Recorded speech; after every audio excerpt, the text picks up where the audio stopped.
Salary slip में फिर उलझी हुई हैं। इसके पहले सैलरी स्लिप के ब्रेकअप को लेकर उनकी कंफ्यूजन को हम दूर कर चुके हैं, लेकिन अब भव्या का मन अटक गया है पीएफ के पजल में।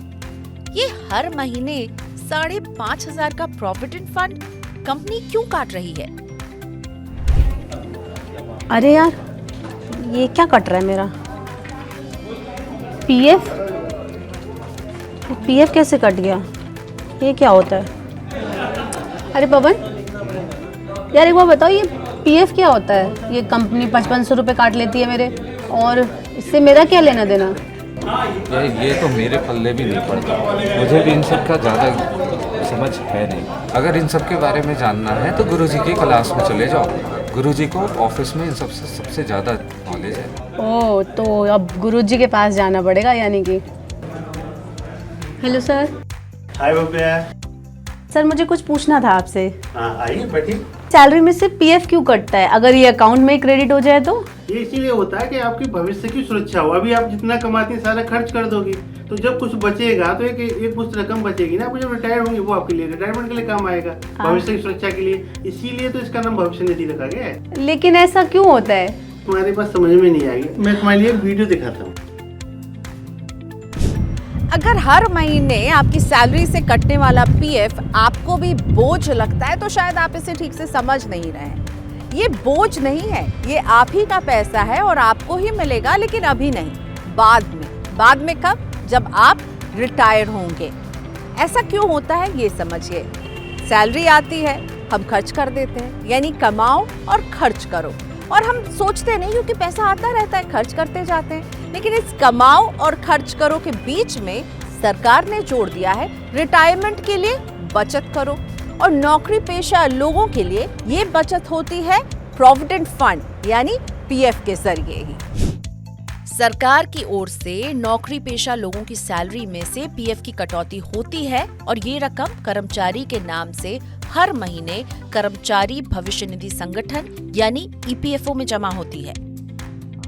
इनका ईपीएफ अकाउंट होता है, जिसके अकाउंट नंबर को कहते हैं यूनिवर्सल अकाउंट नंबर यानी यूएएन। जितने साल आप नौकरी करेंगे ये एक ही अकाउंट चलता रहता है। नियमों के तहत ऐसे सभी कंपनी और संस्थान जिनमें 20 या इससे अधिक कर्मचारी हैं वो ईपीएफओ के दायरे में आते हैं। हर कंपनी को 15,000 रुपए तक की बेसिक सैलरी देने वाले को पीएफ योजना में शामिल करना अनिवार्य है। कंपनी चाहे इससे ऊपर की सैलरी वालों को भी शामिल कर सकती है। ईपीएफओ में कर्मचारी की बेसिक सैलरी का 12% पीएफ खाते में जमा होता है। साथ ही में एम्प्लॉयर को भी बेसिक का 12% का योगदान करना अनिवार्य है। एम्प्लॉयर के योगदान में से 3.67% ईपीएफ में जाता है और 8.33% पेंशन स्कीम में जमा होता है।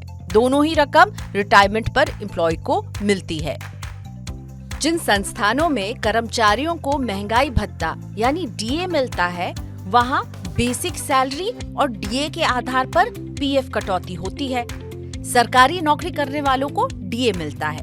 निजी संस्थान में C2C यानी कॉस्ट टू कंपनी के आधार पर बेसिक सैलरी पर ही पीएफ कटता है, जैसा कि भव्या के साथ हो रहा है। सीटीसी के आधार पर नियुक्त होने वाले कर्मचारियों का पीएफ सीटीसी में ही शामिल होता है।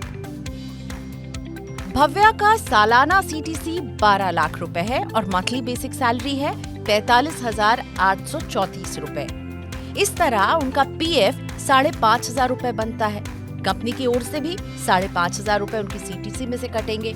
इस तरह भव्या अपने एम्प्लॉयर के साथ रिटायरमेंट प्लानिंग के लिए हर महीने 11,000 रुपए की बचत करेंगी। पीएफ पर अभी सालाना 8.1% की दर से सालाना ब्याज मिल रहा है। अगर हम ये माने कि भव्या 30 साल के बाद रिटायर होंगी और सरकार का ब्याज 8.1% पर ही बना रहे तो रिटायरमेंट तक 1 करोड़ से ज्यादा की रकम वो पीएफ अकाउंट में जमा कर लेंगी।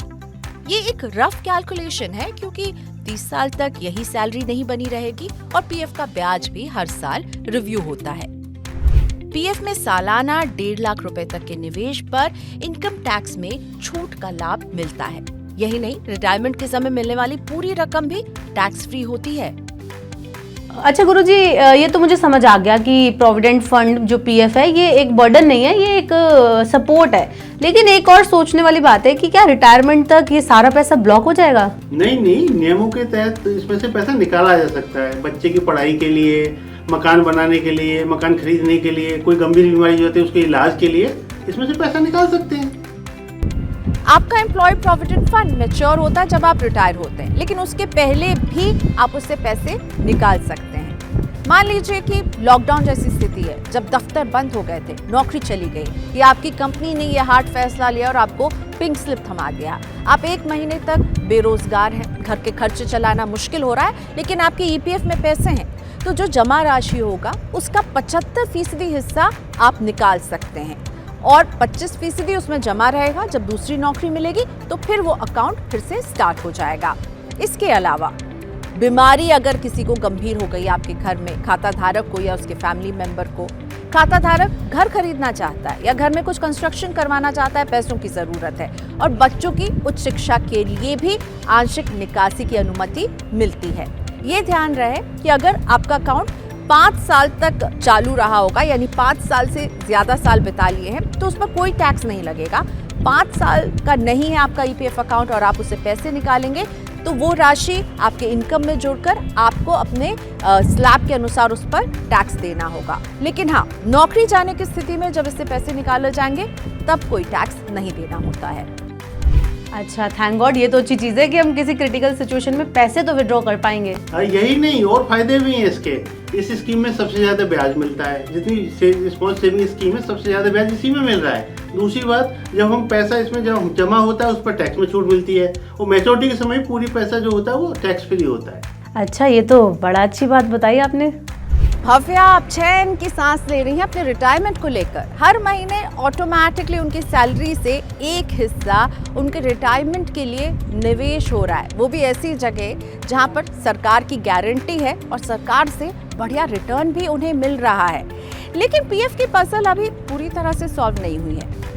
तब क्या होगा जब भव्या नौकरी बदलेंगी, कंपनी ए से कंपनी बी में स्विच करेंगी, तब इस पीएफ अकाउंट का क्या होगा? और अगर जॉब में ब्रेक हो गया, मान लीजिए 1 साल का ब्रेक ले लिया भव्या ने, तब क्या होगा?